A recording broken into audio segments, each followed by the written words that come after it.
السلام علیکم دوستوں، میں ہوں افسان علی اور آپ دیکھ رہے ہیں دین کی باتیں۔ دوستوں، آج کی اس ویڈیو میں ہم آپ کو ایک ایسی عورت کا ایک ایسا سچا واقعہ بتانے والے ہیں جس کی غلطی سے ایک نامرد شخص کے ساتھ شادی ہو جاتی ہے۔ اس کے بعد اس عورت نے ایسا کام کیا جس کو جان کر آپ لوگ بھی حیران اور پریشان ہو جاؤ گے اور آپ کچھ سوچنے پر مجبور ہو جاؤ گے۔ اس لیے آج کا یہ ویڈیو آپ سبھی کے لیے بہت ہی زیادہ خاص ہے۔ آپ اس کو آخر تک ضرور دیکھنا اور مہربانی کر کے اپنے دوستوں میں بھی شیئر کر دینا تاکہ اور بھی لوگوں تک یہ ویڈیو پہنچ سکے۔ تو چلیے دوستوں، شروع کرتے ہیں ویڈیو۔ دوستوں، اس بات کو تو کون نہیں جانتا ہے کہ موت کے بعد انسان کا جسم کچھ عرصے کے بعد مٹی کے ساتھ مٹی ہو جاتا ہے اور سوائے ہڈیوں کے باقی کچھ بھی نہیں بچتا ہے۔ مگر یہ بھی حقیقت ہے کہ اللہ کے نیک بندوں کے دنیا سے رخصت ہو جانے کے بعد بھی ہمیشہ تر و تازہ پھولوں کی طرح مہکتے رہتے ہیں۔ حالانکہ کچھ لوگ ایسی باتوں پر یقین نہیں کرتے ہیں۔ اگر ایسے لوگ یقین نہ کریں تو یہ ان کی مرضی، مگر ہم تو اسے مانتے ہیں۔ ہمارا تو یہ عقیدہ ہے۔ دوستوں، ہم جو واقعہ آپ کو یہاں پر بتانے والے ہیں، یہ واقعہ گجرات کے مادھوی گنج کا ہے۔ یہاں پر کچھ سال پہلے سرکار کے حکم سے ٹرین کی پٹریاں بچھائی جا رہی تھی۔ ٹرین کی پٹریاں بچھاتے وقت اتفاق سے وہ ٹرین کی پٹریاں ایک قبرستان کے قریب سے گزرنے لگی۔ دوستوں، آپ کو معلوم ہے کہ کئی جگہوں میں اور خاص کر کے گاؤں میں قبرستان میں کوئی باؤنڈری نہیں بنی ہوتی ہے۔ اسی طرح سے یہ بھی قبرستان کھلا ہوا تھا۔ تو دوستوں، یہاں پر پٹریوں کے لیے کھدائی ہونے لگی۔ جب اس کی کھدائی ہو رہی تھی تو اس کھدائی کے درمیان ایک قبر کھل گئی۔ جب وہ قبر کھلی تو لوگ اس کو دیکھ کر پریشان اور حیران رہ گئے، کیونکہ وہ قبر ایک عورت کی تھی جو بہت پرانی تھی۔ اس میں جو عورت سو رہی تھی اس کا انتقال تقریباً 25-30 سال پہلے ہو چکا تھا، مگر لوگوں نے دیکھا کہ اس کی قبر ویسے ہی تر و تازہ ہے جیسے کہ اس کو کوئی ابھی دفن کر کے گیا ہو، کیونکہ ابھی تک اس کا کفن بھی میلا نہیں ہوا تھا۔ دوستوں، یہ دیکھ کر لوگ بہت پریشان اور حیران ہوئے، کیونکہ لوگ اس عورت کو اچھی طرح سے جانتے تھے۔ وہ عورت نہ نمازی تھی، نہ کوئی خاص روزہ رکھا کرتی تھی، نہ کوئی پرہیزگار تھی، مطلب کہ وہ ایک عام سی عورت تھی، ایک گھریلو عورت تھی، لیکن وہ مسلمان تھی اور اپنے شوہر کی خدمت کیا کرتی تھی۔ اور پھر اچانک ایک دن اس کا انتقال ہو جاتا ہے اور اس کو دفن کر دیا جاتا ہے۔ مگر دوستوں، جب 25-30 سال کے بعد اس کی قبر کھل گئی تو لوگوں نے دیکھا اس کی قبر ویسے ہی تر و تازہ نظر آ رہی ہے جیسے کہ اس کو ابھی کچھ گھنٹوں پہلے ہی دفن کیا گیا ہو، یعنی کہ اس کا کفن بھی میلا نہیں ہوا تھا۔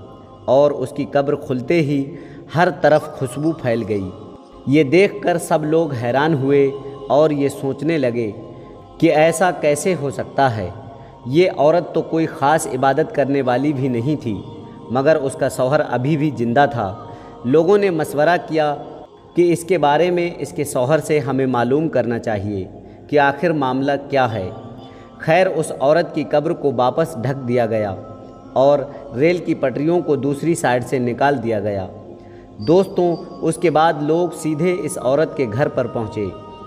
گھر جا کر دیکھا کہ اس کا شوہر باہر ہی بیٹھا ہوا ہے۔ لوگ اس سے کہنے لگے، اے شخص، سچ سچ بتانا، تمہاری بیوی کی نیکی کیا تھی جس کی وجہ سے آج 30 سال کے بعد بھی اس کا کفن مہک رہا ہے، اس کی قبر اتنے سالوں کے بعد بھی تر و تازہ نظر آ رہی ہے۔ تو یہ سن کر اس عورت کا شوہر رونے لگا اور ان لوگوں سے کہنے لگا، بھائی لوگوں، اگر تم اس کے بارے میں نہ ہی پوچھو تو اچھا ہے۔ لوگ کہنے لگے، اے شخص، اگر تم بتا دو گے تو شاید ہمارے لیے بھی کوئی نیکی کا راستہ کھل جائے گا۔ دوستوں، جب لوگ اس سے بار بار پوچھنے لگے، جب اس کو فورس کرنے لگے تو وہ کہنے لگا، اے لوگوں، میں تمہیں بتا تو دوں گا، لیکن ایک چھپا ہوا راز ہمیشہ کے لیے ظاہر ہو جائے گا۔ لوگ پھر بھی نہیں مانے اور اس کے بارے میں پوچھنے لگے۔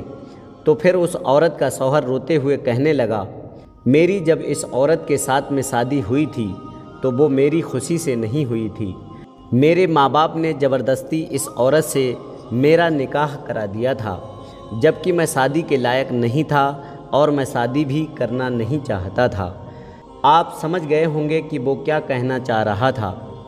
اس کے کہنے کا مطلب تھا کہ وہ نامرد تھا، مگر میں نے میرے ماں باپ کی خوشی کے لیے اس عورت سے شادی کر لی، اور جب شادی کے بعد ہماری پہلی ملاقات کا وقت آیا تو میں نے اس عورت کو بے جھجک سب کچھ سچ سچ بتا دیا کہ میں اس قابل نہیں ہوں، آپ چاہو تو مجھے چھوڑ کر بھی جا سکتی ہو۔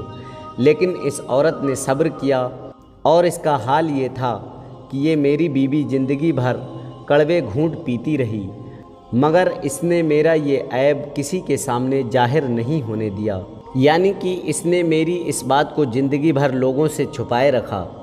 شاید یہ اسی عیب پوشی کی برکت ہے کہ آج 25-30 سال گزرنے کے بعد بھی اس کا کفن تک میلا نہیں ہوا ہے اور اس کی قبر سے مہک آ رہی ہے۔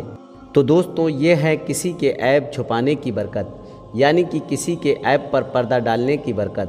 مگر آج ہمارا یہ حال ہے کہ ہم لوگوں کے عیبوں کو ڈھونڈ ڈھونڈ کر نکالتے ہیں اور لوگوں کے سامنے ان کو ہنس ہنس کر ظاہر کرتے ہیں۔ آج ہمیں تو لوگوں کے عیب تلاش کر کے ان کو پھیلانے کا شوق لگا ہوا ہے۔ انسان کو یہ سوچنا چاہیے کہ کسی کے عیب کو ظاہر کرنا یہ بہت بڑا گناہ ہے۔ اس سے ہم سب کو بچنا چاہیے۔ یاد رکھیں، کسی ایک انسان کو ذلیل ہونے سے بچا لینا یہ ہماری مغفرت کا سبب بن سکتا ہے۔